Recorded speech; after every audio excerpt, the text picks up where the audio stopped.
Yesus ternyata mengajar hal yang sama. Perhatikan. Di dalam Matius pasal 17 ayat yang ke-20. Perhatikan ayat ini. Ia berkata kepada mereka, karena kamu kurang percaya sebab aku berkata kepadamu, sesungguhnya sekiranya kamu mempunyai iman sebesar biji sesawi saja, kamu dapat berkata tentang gunung. Kapan terakhir saudara bicara kepada masalah saudara? Kapan terakhir kau berbicara kepada keluarga yang udah morat-marit dan hampir cerai? Kapan kau bicara kepada bisnis yang sudah hampir pailit? Kapan kau bicara kepada penyakit yang sedang kau alami? Kapan? Saya tidak bertanya kapan terakhir saudara cerita tentang masalah. Tapi saya tanya kapan terakhir saudara bicara kepada masalah? Yesus mengatakan berhenti bicara tentang masalahmu. Karena yang mengubah keadaan bukan kau terus waktu kau terus ngomong tentang masalahmu. Tapi saat engkau mulai percaya di hati dan mengucapkan apa yang kau percayai kepada masalahmu. Amin saudara. Nah perhatikan ayat ini. Kamu dapat berkata kepada gunung ini. Apa saudara? Pindah dari tempat ini ke sana. Maka gunung ini akan pindah. Dan takkan ada yang mustahil bagimu. Pagi ini saudara bersuka cita? Kalau saya bersuka cita. Karena Tuhan sedang membangkitkan pengharapan di tengah-tengah kita. Mungkin saudara sedang seperti Yeskel, di mana saudara diperlihatkan keadaan yang sepertinya udah mustahil diubah. Mustahil banget. Seperti bangkitin, hidupin tulang yang amat kering. Tapi Tuhan bilang ini, aku kasih tahu caranya. Dan saudara tangkap prinsipnya.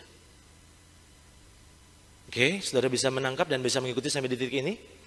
Nah, saya mau masuk ke poin berikutnya. Dari ayat tadi, ada satu mutiara yang lain yang saudara bisa temukan, yaitu ini. Karena kuasa itu memiliki daya cipta, maka harus spesifik. Saya ulang, karena kuasa perkataan itu memiliki daya cipta, maka harus spesifik. Coba saudara lihat ayat ini, dalam Matius pasal 17 ayat 20.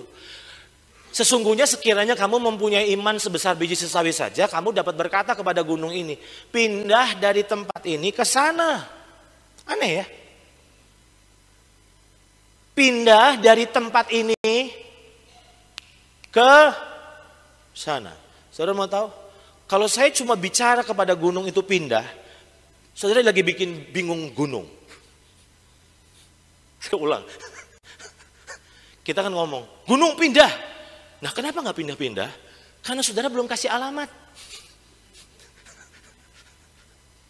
Yesus jelas banget dia bilang, kalau kamu berkata kepada gunung ini, pindah dari sini ke sana. Jadi ada beberapa di antara saudara sudah bicara sama gunung, tapi belum pindah-pindah karena lagi butuh alamat. Saudara kirim JNE barang, diterima. Tapi tolong jangan bikin pusing. Gimana caranya? Kasih alamat yang jelas. Dari mana saya tahu? Coba lihat ini, saya kembali ke ayat tadi. Lihat, bukan keomongan Tuhan itu spesifik? Kita kan pukul rata, enggak mau repot. Kita bilang begini, pokoknya tulang-tulang bangkit dalam nama Yesus. Coba saudara perhatikan, ini detail. Detail. Perhatikan baik-baik. Beginilah firman Tuhan Allah kepada tulang-tulang ini, aku memberi nafas hidup di dalammu supaya kamu hidup kembali. Aku akan memberi urat. Spesifik. Kalau nggak ada urat, gimana bisa nyambung? Terus, udah nyambung. Terus, dan menumbuhkan daging padamu. Kalau nggak ada daging, jadi monster. Terus, selanjutnya, aku akan sudah ada daging, ya monster juga sih. Terus, setelah ada daging mulai tumbuh, terus kulit. Hari ini, saudara belajar sesuatu.